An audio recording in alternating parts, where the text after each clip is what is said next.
గురుగారు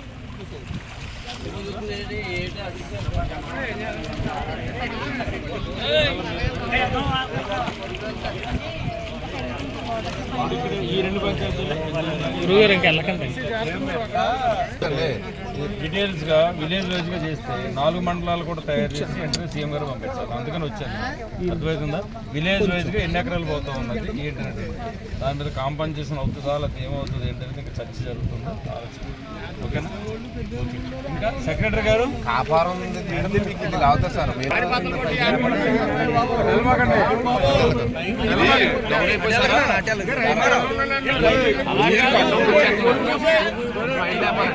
చిన్న హౌసులు పడిపోవడం కానీ మీరు ఆ పనిలో నుండి ఎక్కడన్నా హౌసెస్ మునిగిపోవడం కానీ ఏమన్నా డ్యామేజ్ ఉన్నాయి కూడా ఎలక్ట్ చూడండి. ఎక్కడ కూడా చిన్న ప్రాణాపాయం కూడా జరగటానికి కొన్ని చెదిరి వైపు నుండి కానీ తాటాకిళ్ళు కానీ గోడలు బాగా పురాతనం అయిపోయినాయి కానీ ఉండి కనుక కూలిపోయే ప్రమాదం కూడా జరగవచ్చు.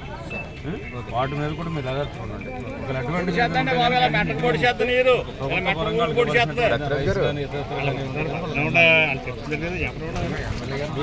మాత్రం నాకు ఎన్ని రిపోర్ట్ ఇవ్వండి. 3 సంబంధించి మండలం మొత్తం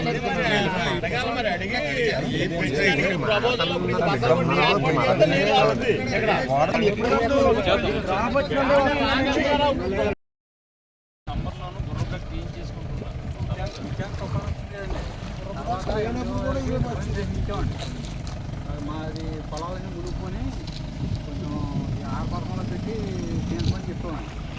చెప్తే అసలు ప్రయోజనంగా లేదు అని ఆయన పట్టుకోలేదు.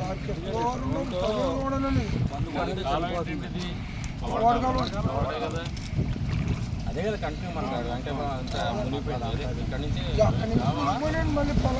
పొగాడ కాలం డిఏ కోసారి కొట్టండి.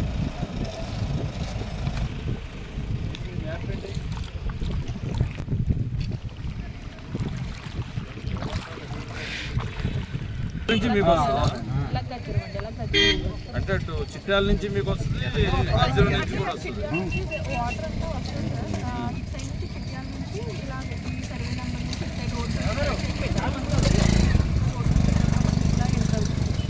ఏం చేస్తుందంటే కొట్టేటప్పటికి ఈ కోర్టు చచ్చిపోతుంది. దీనివల్ల ఏంటంటే ఇవన్నీ మునిగిపోతాయి.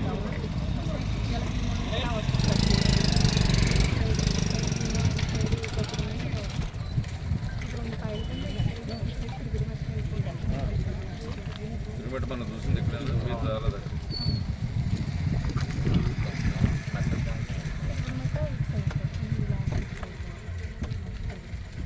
వీటికి బ్రిడ్జిలు కట్టి ఎక్కడికక్కడ కాలువలను వెడల్పు చేసి ప్రతి యాసవకాలం పూడుకు తీసేసి గుర్రపు టెక్కలను తీసేస్తే వెడల్పు చేయకపోతే కెనాల్స్ మీకు వెళ్ళవండి. గవర్నమెంట్ వాళ్ళు ఆక్యుపేషన్ కొంత జనరల్గా గవర్నమెంట్ ల్యాండ్ కొంత తక్కువ ఉందనుకోండి, ఈ వర్షం వచ్చినప్పుడు తట్టుకోలేదు. అదే మీకు వెడల్పు చేసి మొత్తం ప్రతి యాసవకాలం కూడా అందుకని నీరు చెట్టు పెట్టారు అప్పట్లో చంద్రబాబు. నీరు చెట్టు పెట్టడం వల్ల కాలువలు కూడా పూర్వీకులు తీస్తున్నారు. అప్పట్లో మీరు ఏం తీసారో 5 సంవత్సరాల పాటు ఎందుకు చేసుకోలేదు? అది కాదు, నీరు చెట్టులో ప్రతి చిన్న కాలంలో ఎర్ర కాలువలు చిన్న కాలువలు కూడా పెట్టేశాం మేము.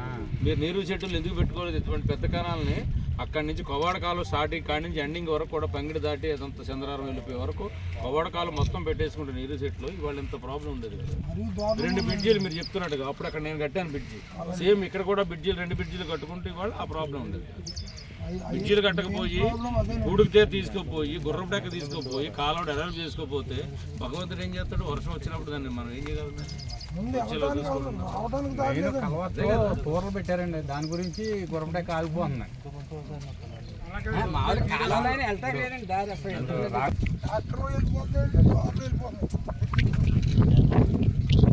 చూసాను నేను, మొన్న కూడా వచ్చాను. మీ ఊరు వచ్చినప్పుడు బ్రిడ్జి చూసాను.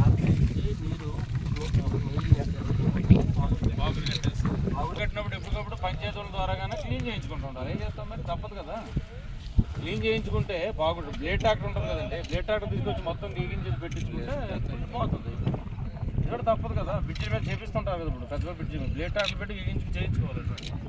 పంచాయతీ తరఫున చేయించుకోవాలండి. మరి అప్పుడే అవుతుంది. లేదంటే కార్లు పడిపోతే మోటార్ సైకిల్ పడతారు. కాళ్ళు వర్క్ చేయమట్లే మనం ఓన్లీ బ్లేడ్ ట్రాక్టర్ రైతులు అడిగి 2 గంటనే అన్ని చేయించుకోవచ్చు. బ్రిడ్జి వరకు కొంచెం 10 బస్తాలు సిమెంట్ ట్రక్ తెచ్చుకుంటే గోతులు కూడా పూడ్చుకోవచ్చు, తప్పదు కదా. లేదంటే ఆర్ఎండ్ బిడ్డలు చెప్పించి ఒక ఎస్టిమేషన్ చేపించి ఒక 5-6 లక్షలు పెట్టించి మెయింటెనెన్స్ ఉంటుంది. ఆర్ఎండ్బికి పిఆర్ కంటే ఉండదు, ఆర్ఎండ్బికి మెయింటెనెన్స్ ఉంటుంది. ఆ మెయింటెనెన్స్ ద్వారా కానీ చేయించుకోవచ్చు దాన్ని. ఇప్పుడు మనకి సంకల్పం ఉండాలి కానీ మన సంకల్పం ఉండాలి కానీ దేని